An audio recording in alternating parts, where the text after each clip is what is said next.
Fala galera, tudo bem? Galera, então meu nome é Marcelo, como vocês já me conhecem, sou da T2, podem me chamar de Miro, que é o meu apelido. Sou monitor de bioquímica para vocês, junto com a Gabriela da minha sala, sob a supervisão da professora Ana Carolina Magalhães. E hoje a gente vai falar um pouco sobre comunicação celular. Os sistemas de transdução de informação da célula possuem algumas características. A primeira delas é a especificidade. Uma molécula tem o seu receptor específico para se ligar. Então, aqui a gente vê a molécula S1 consegue se ligar a esse receptor, que é próprio para ela. Já a S2 não consegue se ligar a esse receptor e desencadear um efeito, porque esse receptor não é específico para ela. Amplificação. Um sinal ativa uma enzima, essa enzima ativa outra enzima, que vai ativar outra enzima e assim sucessivamente, desencadeando uma cascata de reação intracelular. Aqui a gente tem, então, no exemplo, um sinal que ativou a enzima 1 ativa várias enzimas 2 ativam várias enzimas 3, e as enzimas 3 vão ativar várias enzimas 4, e assim sucessivamente, até chegar ao efeito desejado do ligante. Dessensibilização ou adaptação. Isso aí quer dizer que, quando o receptor é ativado por um sinal externo, ele tem uma retroalimentação que inibe a atividade desse receptor para que ele não seja reativado logo em seguida. Por exemplo, se chega uma molécula que ativa um receptor celular, imediatamente não tem como chegar outra molécula e já ativá-lo novamente, porque existe um sistema de retroalimentação que inibe sua atividade temporariamente. Mas o mais importante dessa dessensibilização ou adaptação é a exposição crônica que gera estresse intracelular. Isso explica o aparecimento da diabetes mellitus nas pessoas.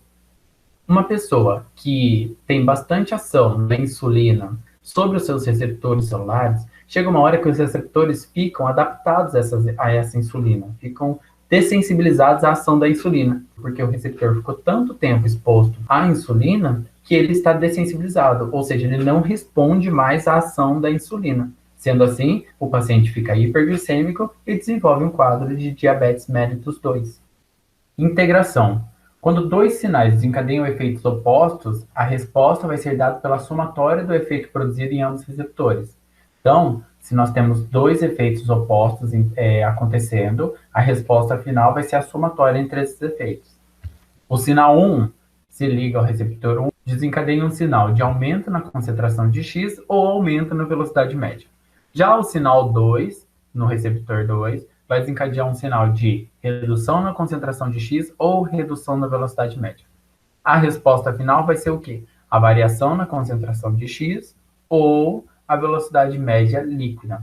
Tipos de receptores. Receptor nuclear.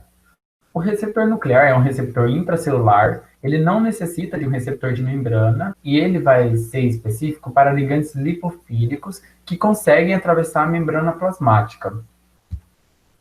Por exemplo, os hormônios esteroides são hormônios lipofílicos que são carregados na corrente sanguínea por proteínas plasmáticas. Essas proteínas deixam o hormônio penetra na célula por ele ser lipofílico e penetra no núcleo, ligando-se ao receptor nuclear, que vai se ligar a determinada região do DNA e induzir a transcrição, que vai induzir uma resposta celular. Canais iônicos. Canais iônicos são proteínas de membrana, ao contrário dos receptores nucleares, que não são proteínas de membrana, os canais iônicos são proteínas de membrana. Além das bombas e dos carreadores de membrana, eles também transportam íons por transporte passivo. Eles têm um transporte muito mais rápido que os carreadores e as bombas, cerca de 1000 vezes mais rápido o transporte de íons por canais iônicos do que por esses outros transportadores. Eles respondem a mudanças físicas e químicas do seu ambiente, possibilitando o transporte iônico. Então, os canais iônicos não são simplesmente canaizinhos por onde os íons podem passar livremente. Não. Eles respondem a mudanças do seu ambiente, tanto físicas como químicas. E com isso, os íons conseguem atravessar esse canal iônico. Possuem especificidade iônica, que é uma das características do sistema de transdução que a gente já falou, e estão presentes nos neurônios e nos miócitos, por exemplo. Potencial de membrana dos neurônios. O potencial de membrana ele é mediado por alterações transitórias na permeabilidade ao sódio e ao potássio. A gente pensando então na célula nervosa, o potencial de repouso dela é mantido pela bomba de sódio e potássio, tornando o seu interior mais negativo em relação ao seu meio exterior. Então, tornando o meio intracelular mais negativo em relação ao meio extracelular. No meio intracelular, a gente vai ter maior concentração de potássio e no meio extracelular, maior concentração de sódio. Com isso, vai haver essa diferenciação, então, de um meio intracelular mais negativo em relação ao meio extracelular mais positivo. O impulso nervoso é um sinal elétrico produzido pelo fluxo de íons através da membrana plasmática de um neurônio. Então, o impulso nervoso ele é um sinal elétrico produzido mediante alteração nesse equilíbrio que a bomba de sódio e potássio mantém. Então, quando ocorre esse fluxo de íons pela membrana plasmática dos neurônios, desencadeia-se, então, um sinal elétrico que a gente vai chamar de impulso nervoso. Então, como eu já havia dito, no espaço intracelular a gente tem alto potássio e baixo sódio, baixo cálcio e baixo cloro. A membrana celular tem um potencial elétrico determinado pela razão entre a concentração interna e externa dos íons na célula. E a velocidade de atuação dessas proteínas é tão alta que, por exemplo, um toque no dedo de um pé de uma pessoa pode ser detectado em seu cérebro em poucos milissegundos. Isso reflete, então, a velocidade com que os canais iônicos agem. Então, o potencial de repouso é mantido pela bomba de sódio e potássio. Então, quando a célula está em seu potencial de repouso, a gente vai dizer que a célula está polarizada. Quando o impulso nervoso passa, quando essa onda, esse sinal elétrico passa pela célula, desregulando esse balanço, esses íons da célula, no seu meio intra e extracelular, a gente vai dizer que a célula foi despolarizada. Então, sempre que passa um impulso nervoso pela célula, a gente vai dizer que ocorreu uma despolarização. E logo em seguida, a célula se repolariza, tornando sua membrana polarizada novamente. A acetilcolina. A acetilcolina ela é um neurotransmissor e ela faz o caminho inverso da bomba de sódio e potássio. Por quê? A acetilcolina, quando o impulso nervoso chega na membrana pré-sináptica, ele causa uma liberação de cerca de 300 vesículas de acetilcolina para a fenda sináptica. Essas vesículas de acetilcolina na fenda sináptica vão se ligar aos receptores de acetilcolina presentes na membrana pós-sináptica. Quando a acetilcolina se liga a esse receptor de acetilcolina, ela causa uma abertura transitória desse receptor. E esse receptor, ele é um canal de cátions inespecífico e ele faz então o caminho inverso da bomba de sódio e potássio. Quando a acetilcolina se liga ao receptor de acetilcolina e ocorre a abertura transitória desse receptor, ocorre uma saída de potássio da célula e uma entrada de sódio. E sendo assim, então, o caminho contrário da bomba de sódio e potássio. E com isso, ocorre a transmissão do impulso nervoso pela célula.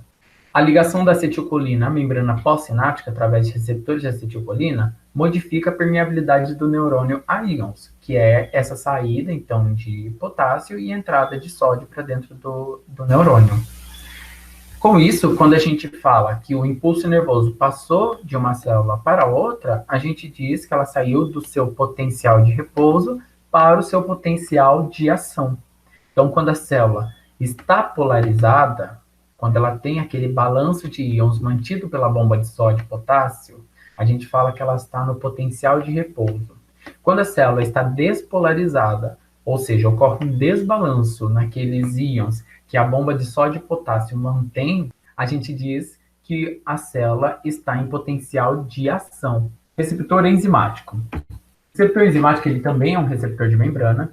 Ele possui uma subunidade intracelular e uma subunidade extracelular. Quando o ligante interage com o domínio extracelular desse receptor, ele estimula uma atividade intracelular desse receptor. Sua subunidade intracelular funciona como um sítio ativo de uma enzima, por isso que ele é denominado receptor enzimático.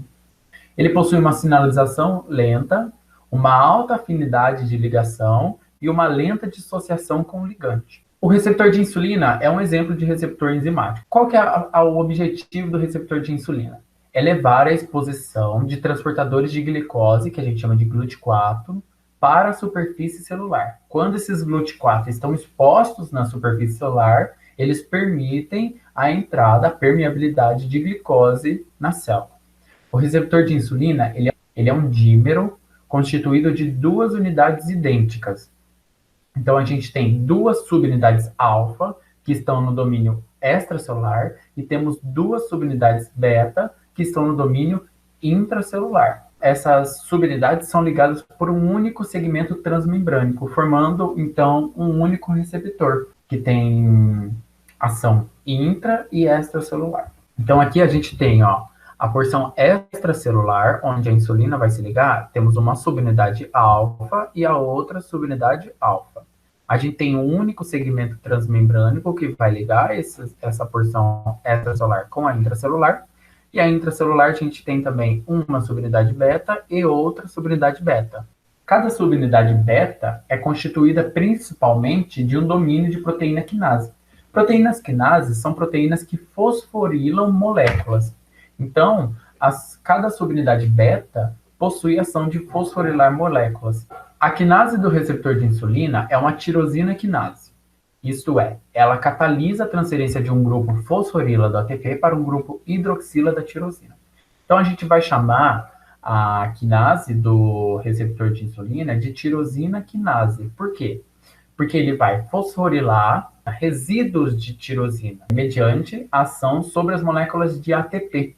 Então, eles tiram grupos fosforila da molécula de ATP, deixando essa molécula na forma de ADP e jogando esses grupos fosforila nos resíduos de tirosina. Como essa tirosina quinase é um componente do próprio receptor de insulina, o próprio receptor de insulina é uma tirosina quinase, então a gente pode chamar esse receptor de tirosina quinase. A quinase permanece inativa pela posição de uma alça não estruturada, chamada alça de ativação, que possui resíduos de tirosina situada no centro da estrutura do receptor. No centro da estrutura desse receptor de insulina, a gente tem uma estrutura denominada alça de ativação. Nessa alça de ativação estão presentes os resíduos de tirosina que serão fosforilados pela ação da tirosina quinase. Então aqui a gente tem a molécula de tirosina, a ação da tirosina quinase tirou um grupo fosforila do ATP, tornando o ATP ADP e fosforilando a hidroxila da molécula de tirosina.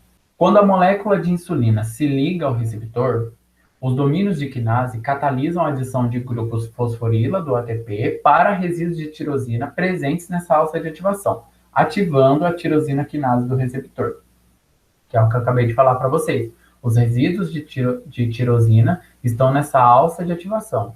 Então, quando a insulina se liga ao domínio extracelular desse receptor, ocorre a adição de grupo fosforila do ATP para esses resíduos de tirosina. Então, desencadeando a atividade de tirosina quinase desse receptor.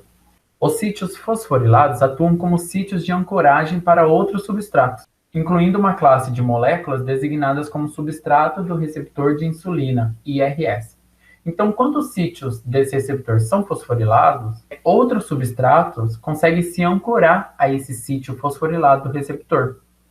E aí, esses substratos também serão fosforilados e também servirão de ancoragem para outras proteínas se ancorarem e serem fosforiladas também.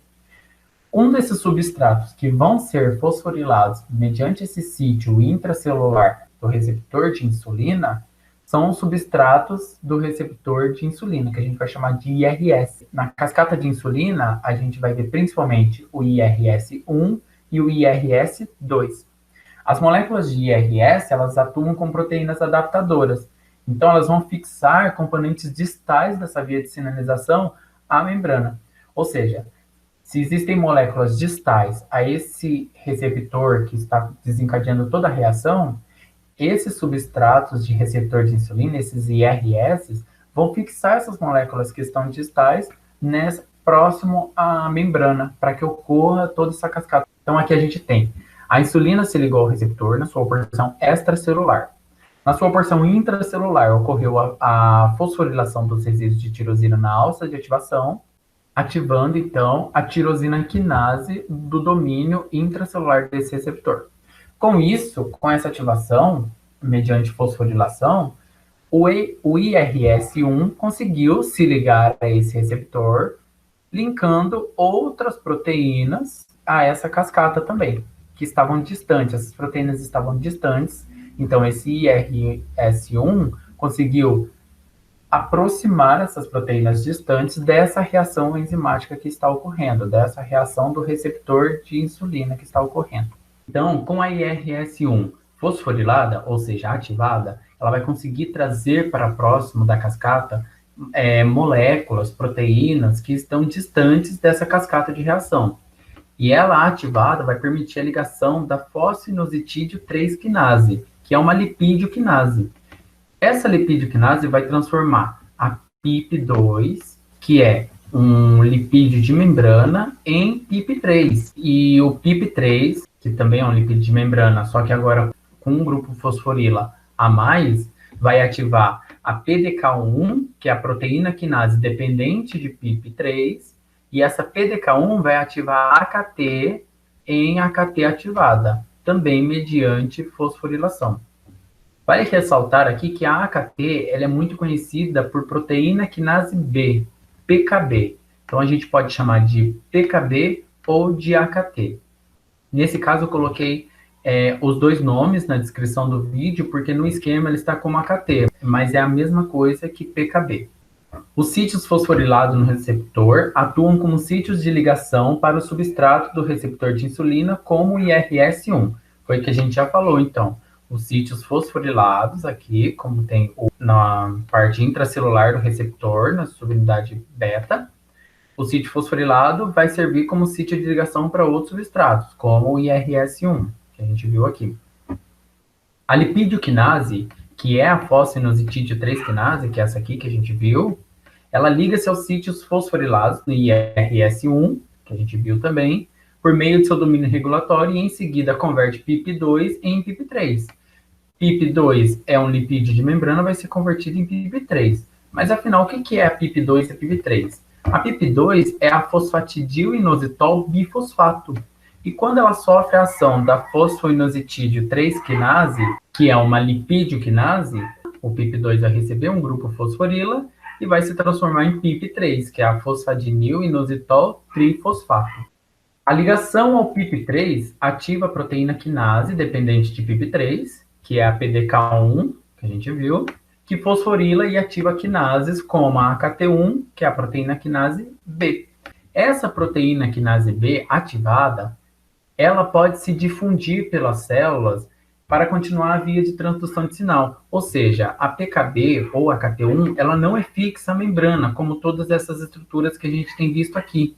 Ela pode se difundir pela célula, aumentando a transdução de sinal, a amplificação desse receptor. E com isso, ela vai fosforilar outras moléculas intracelulares. A AKT, que a gente chama de PKB, ela não está ancorada à membrana e move-se através da célula para fosforilar alvos, que incluem componentes que controlam o tráfego do receptor de glicose, GLUT4, à superfície celular. Então, como eu disse anteriormente, a PKB, ou a AKT, ela não está fixa à membrana celular. Então, ela pode se difundir pela célula, fosforilando outras moléculas. E dentre essas moléculas que ela fosforila, a gente tem moléculas que controlam o tráfego de receptor de glicose para a superfície celular. Então, ela aumenta o tráfego de GLUT4, que são esses receptores de glicose, para a membrana celular, e com isso permite maior permeabilidade, maior entrada de glicose na célula. Aqui a gente tem um esquema geral, então, da cascata de insulina. Inicialmente, a insulina se liga ao receptor de insulina em sua parte extracelular, vai haver uma fosforilação cruzada e vai ativar o receptor, vai ativar a sua função quinase. A gente vai ter reação enzimática de amplificação com as proteínas IRS fosforiladas, que vão servir de interação proteína-proteína, linkando proteínas distantes dessa cascata, como a fosfininositidil 3-quinase, que é uma lipídio-quinase. Vai ocorrer reação enzimática, também de amplificação, ativando outras lipídio-quinase, que vai transformar PIP2 em PIP3. Vai haver interação proteína-lipídio, aí a proteína quinase dependente de PIP3 vai ser ativada. Então, essa interação proteína-lipídio é a do PIP3 com a proteína quinase dependente de PIP3.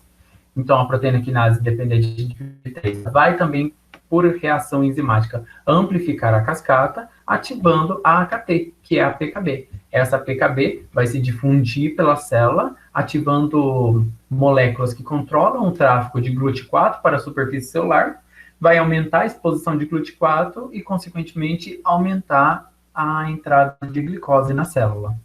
Como o próprio receptor de insulina ativado é uma proteína quinase, cada receptor ativado é capaz de fosforilar múltiplas moléculas de IRS. O que isso quer dizer? Como ele tem, então, uma atividade enzimática, é como se fosse uma enzima. Soltou um substrato, encaixa outro substrato e vai ocorrer a reação também. Então, não ocorre a fosforilação de apenas uma molécula de IRS. Essa primeira molécula de IRS que foi ativada, ela vai se soltar e vai encaixar outra molécula de IRS nesse sítio ativo. Sendo assim, o sinal é cada vez mais amplificado. A conclusão de tudo isso, uma pequena quantidade de insulina sérica, ou seja, uma pequena quantidade de insulina circulante no sangue dessa pessoa, é uma grande reação intracelular. Porque esse receptor, ele não vai ativar apenas um IRS, ele vai ativar vários IRS que vão desencadear várias vias nessa célula, gerando uma grande resposta intracelular. A AKT1, que é também chamada de proteína quinase B, PKB, ela fosforila a glicogênio sintase quinase. É daí que a gente vê o efeito antagônico da insulina e do glucagon. O glucagon, ele é um hormônio hiperglicemiante, ou seja, ele aumenta a disponibilidade de glicose na corrente sanguínea, na circulação sanguínea. E a insulina é um hormônio hipoglicemiante, ela reduz a quantidade de glicose disponível na corrente sanguínea.